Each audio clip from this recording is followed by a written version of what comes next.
So I've been talking about enthusiasms, and I want to wrap that up with this thought. In the last video, I talked about how I just didn't have time to do gardening.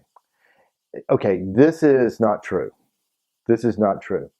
And we have to look for ways to engage our enthusiasms every single day.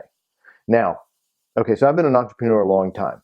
And my boys are grown now, but when they were smaller, you've got small kids, you've got the family to take care of, you've got the job to maintain. How on earth do I have time for my own enthusiasms?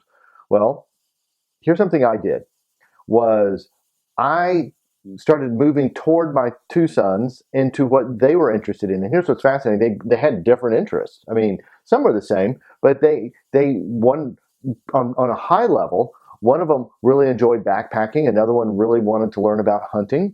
And so two different directions, and we went that way. One of the things that I noticed was my life was richer and fuller as I did that. And I learned about things I wouldn't have ever gone into. I found that by pursuing their interest with them and letting them kind of lead in that, we discovered all kinds of things. I discovered new things.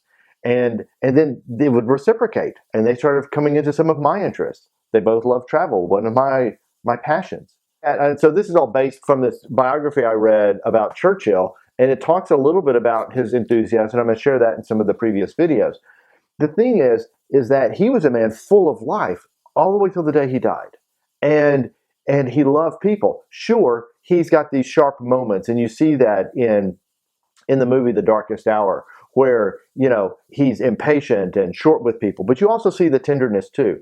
Keep in mind, this was the most stressful time of his life. And can you imagine? I mean, the weight of the whole world is on this guy's shoulders. I mean, how would we react? We wouldn't be much different, I wouldn't think. In fact, he handled it with grace in a lot of ways, considering he had so many enthusiasms, and he would just escape to Chartwell and do a painting or something like that. He made time for his enthusiasms. We have to fight for that and look for all the things that steal your time. I started to notice this. I just go through, I just do some quick check of my emails. I can wait. I can batch that and just do that later. I just hop onto, that particular app and read that particular feed of information, news, sports, business, whatever it is. And I go, I don't need to do that. I mean, in other words, I could have spent that same time reading a biography, if that's a passion of mine, or looking at great art. I obviously can't take a little trip in 30 minutes, but, I could plan a trip. I could start thinking about the trip. And so look for little ways you can trick yourself and get out of the humdrum and the routine, and the enthusiasms of life will start to bring back a joy. Please don't become one of those people that live a life of quiet desperation, as I quoted from Thoreau in the last video.